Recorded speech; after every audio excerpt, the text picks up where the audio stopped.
นไม้ออกมาขนไม้ออกมาก่อนเราเริ่มพูดแรก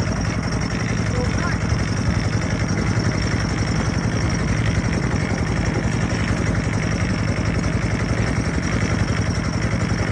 แล้วเขามาส่งว่าเขาไม่ได้ออก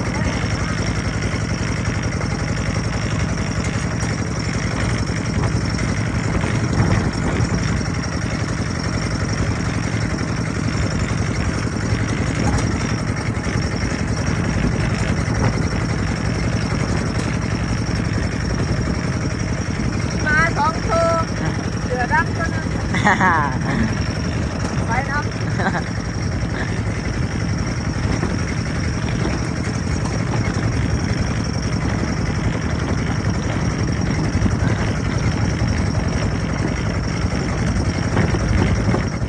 อันนี้คือใหม่ที่เขาซื้อมาพี่น้องสั่งมา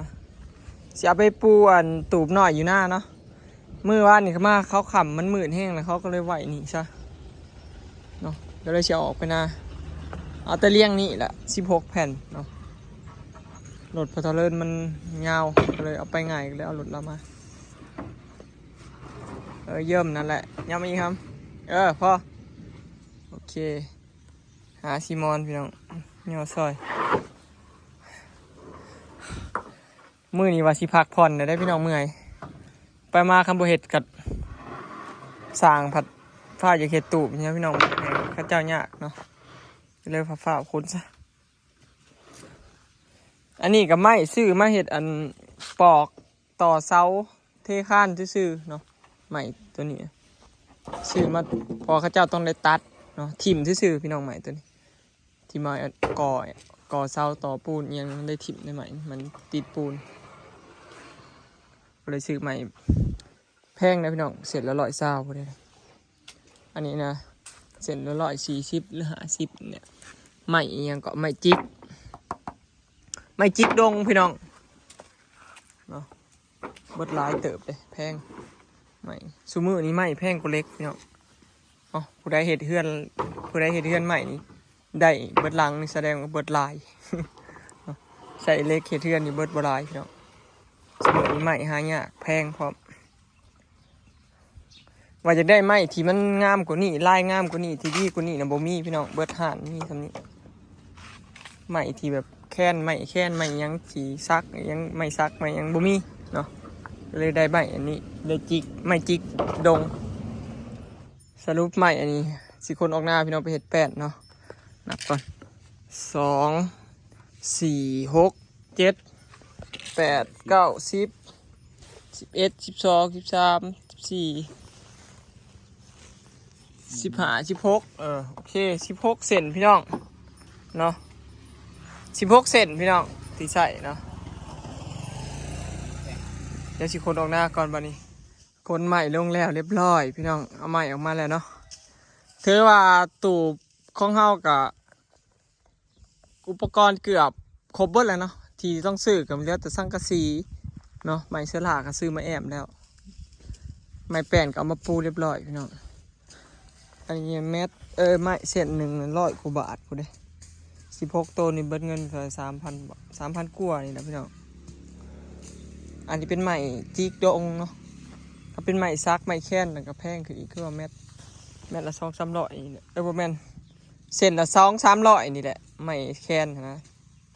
แพงโพด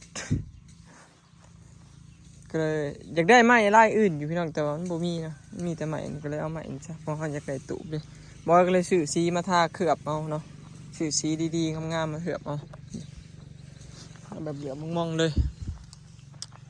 มาดูตูบน้อยของเราพี่น้องสบายดีเด้อพี่น้องสบายดีเบิดสุขคนเนาะสบายดีตอนแรกตอนค่ำพี่น้องคิดว่าพอทะเลินแล้วผักยังจอดต่ออยู่ใครเนี่ยอยู่บ่เจ็บตา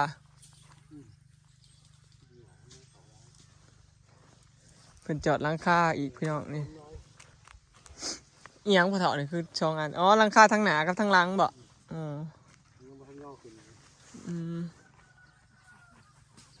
ตอนนี้ตูบน้อยฮะก็มาถึงขัน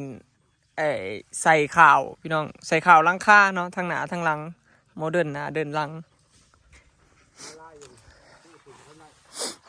เล็กนี่พ่ออายุเอาจักเส้นที่สั่งมาอื่นเลยมีแต่เล็กเลยเนาะ3 เส้นพ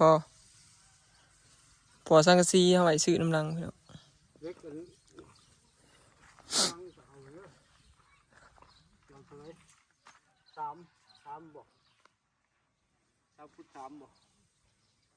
็กนะเจ้าอยากเอามาแอบนะบอกต้องเอาเล็กง่ายอย่างนี้มันโคตรเปลืองไรเล็กน้อยก็ได้แอบไม่ใช่มันจอดนะใช่จอดในนี้แอบมันนี่มองตั้งนั่งเลยตั้งนั่งก็แอบได้เอาเล็กน้อยเอาอยู่2 เซนเอาเล็กยังใหญ่เท่าไหร่3 x 3 3 x 3 3 x 3 2 เซนตัวแอมไม่ฉลาดแต่ว่าแม่การก็เอาไม้นะเบิด4 x 8จักเซนไปตรงนั้น3 เซน4 x 8นี่3 เซนเนาะอันเล็กหน่อย3 x 3 2 เซนโอเคเดี๋ยวสิสั่งครับย่ออันนี้ขึ้นซอยกันพี่น้องย่ออันโค้งหลังคาขึ้นพอพอทะเลาะแล้วจอดอยู่ลุมแล้วเราจึงย่อขึ้นเราไม่ได้จอดที่เทิงเลย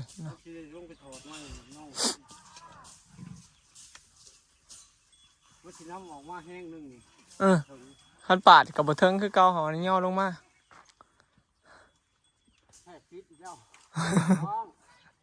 ย่อขึ้นย่อลงอยู่นี่แหละน้ำเขาบัดเฮาเอาย่อขึ้นไปแล้วเฮาจอดเลยผัดบ่ได้บ่พะเฒ่ามันบ่ได้อันนั้นบ่จอบมันบ่แจ็บเชื่อมบ่แจ็บตัดจอบหน่อยเพื่อสู้ลงมาแห้งนึงนะพอดีขอตึงโอ้แล้วก็สิเอาลงบ่ได้อยากแห้งสำเพื่อนหน่อยหนึ่งพี่น้องห้องหนึ่งหลายหมื่นกระยามันคะแนนมันได้งามตามแบบเบิดออกมาแล้วบักใหญ่หนึ่งพี่น้องเลยสำชีนั่งนอนได้บ้านสำชีนอนสำชียีอัดพอดีกินข้าวหลายคนจะบัวยากนั่งเลี้ยงกันเลยสายหล่นทั้งขางนี่กับบได้แอมพี่น้องเพราะว่าเห็นเป็นบอลอย่างอันขามขึ้นมานั่งเลยเนาะอันนี้นะสิเห็ดบอลชิงซ่าเนาะหอยผูกชนิดหอยชนิดแล้วก็โอน2 ขางนี่เอาชิงซ่ามาผูกมาให้อดีตโอนไปโอนมานั่งถ้าเบิ่งพี่น้องว่ามันสิออกมาแบบใดเนาะสิเป็นงามบ่เพราะว่าดัดแปลงจากเบิ่งในรูปเพราะเอาสูงกว่าเก่าเนาะของเขานะแปะดินของเขานะสูงขึ้นมาหน่อยนึงประมาณเพียงหัวเข่านี่แหละพี่น้อง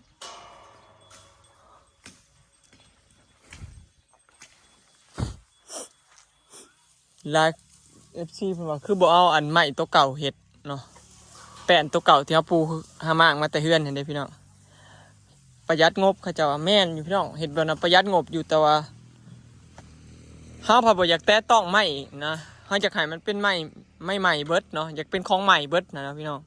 อันนั้นไม้เก่านะไว้เฮ็ดเฮือนเก่าเบิดซะเนาะถ้าเฮาไปจับมันออกมานี่เนาะมันบ่เลือมันบ่ซ้ำเก่านี่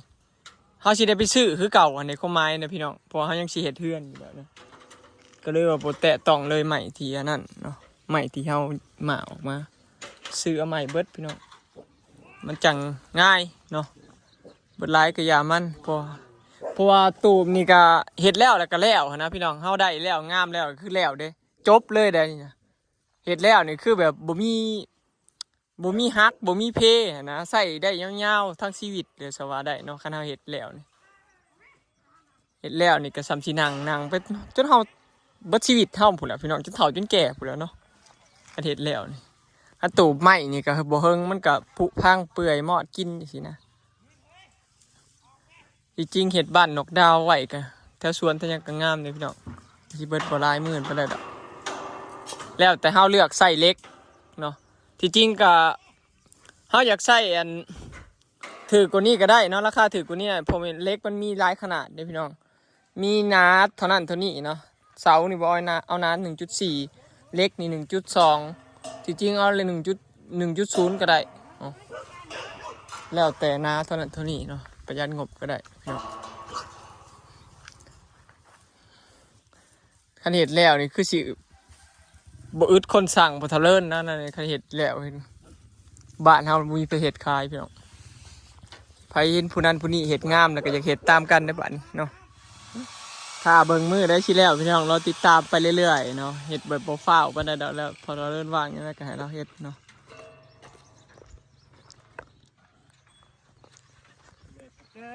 ตรงเว้นครับยะเม็ดฮอดนี่มันอยู่ละมือละ ส่วนค่าสร้างกับบ่ได้ว่าดอกพี่น้องราคาดอกแล้วให้เราเว้าเอาเลยเนาะแล้วแต่เฮ็ดยากเฮ็ดง่ายแล้วแต่เราแห้งเราหั่นแหละบ่ได้ว่าจ้างเมาเท่านั้นเท่านี้ดอกพี่น้องแล้วก็บ่ได้ว่าไล่วันเท่านั้นวันเท่านี้ดอกเนาะแล้วแต่สร้างเพิ่นไล่เอาถ้าเบิ่งว่าตูบน้อยนี่สิเบิดหลายปานใดพี่น้องรวมเบิดเนาะขาเล็กขาสังกะสีถ้าเบิ่งซื้อเล็กมานี่ก็นี่ประมาณเกือบ10,000เลยเด้แล้วก็สังกะสีอิหยังอีกเด้10,000 กว่าแล้วเด้สังเซล่าสิประมาณนั้นแหละ10,000 กว่าเลยเด้เนี่ยสั่งมาใหม่อีกเด้ได้นี่สั่งมาอีก6 เซนจักสิเบิดเท่าใดอีกอันนี้สั่งมาแล้วพ่อเฒ่าพ่อเฒ่าจะเลื่อนสั่งมาแล้ว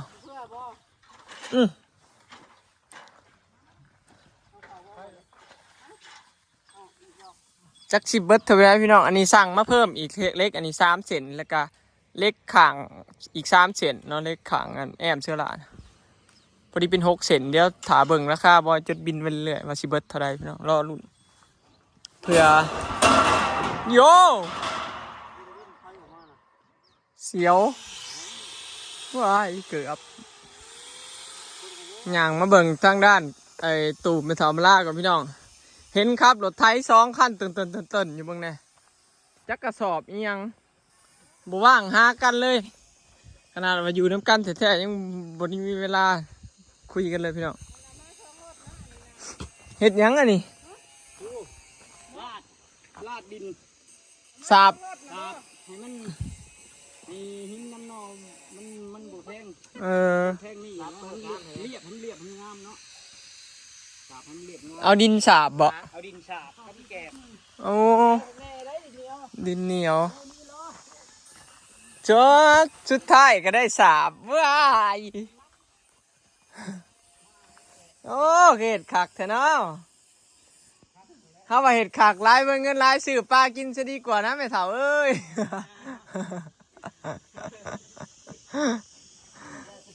พร้อมใส่ไก่ตัวยูเพิ่นสรุปก็คือได้นั่นพี่น้องได้กอยปาดเนาะเห็ดดีไปเลยเพิ่นว่าละเอียดเลยถ้าเบิ่งพี่น้องมันสิเป็นอะไรบัดแล้วมันสิเป็นอะไรดิบ่เคยเห็ดได้เราก็บ่เคยเห็นแต่เขาเห็ดนั่นละเขาใส่ปูนมันปัดแพงนะปูนกันเล็กน้อยนี่โอ้ย3 สอบสบายลวดผสมกับดินเท่าแล้วเลยปูน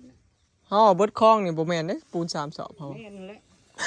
อีหลีได้ผสมกับดินนี่ได้นั่นแหละยังว่าได้3 สอบถ้าผสมกับดินน่ะได้อยู่ใครก็บ่ใช่ก็แข็งอ่ะนะเว้าแข็งแล้วเรียบงามแล้วเฮ้ยปกติเขาก็หินดินทรายเขากับผสมกับดินนี่แล้วของปูนนี่มันพักเลยแม่นของเราแหละนี่ได้เคยปั้นเต่าเขาก็ปั้นแต่ว่าเฮาประหยัดงบก็ใช้แต่ดินนี่แหละมันใจนี่สิแจกนี่ล่ะถ้ามันเนี่ยถ้ามันโอเคนะบ่ปัญหาดอกว่าเป็นปูนนั่นพื้นมันบ่ได้ปัญหาปานใดเรื่องพื้นพื้นบ่ปัญหาดอกบ่นั่น ยันแต่มันเจือนมันขูด เรื่องที่นี่นะอ้อย หืม คือว่าหินเขามันหลายเท้ามันอย่างลงคือแน่นอนจะมาผ่าให้ แม่นของเจ้ามันบ่อยากเกี้ยงเนี่ยคูๆคักๆอยู่ มันกูก เฮ็ดถึกแล้วล่ะ มัน คันเฮ็ดนั่นนี่เจ้าก็ได้ดีเลย เมื่อยยากกะยามันเมื่อยกะยามันแล้วมันได้ดี แต่นั่นนี่แหละถ้าเขาปล่อยน้ำมันอยู่บ่อยู่แล้ว บ่อยู่ เนาะ บ่อยู่เพอมันเป็นดินมันก็ซึมอยู่คันปูนน่ะอยู่ มันละลายเนาะ บ่ละลาย บ่ละลายแต่มันก็ค่อยซึมเป็นดินหั่นนะมันก็โคมดินนี่ บ่ดีนี่บ่ได้ซึมได้บ่ซื่อ แต่ก็สิ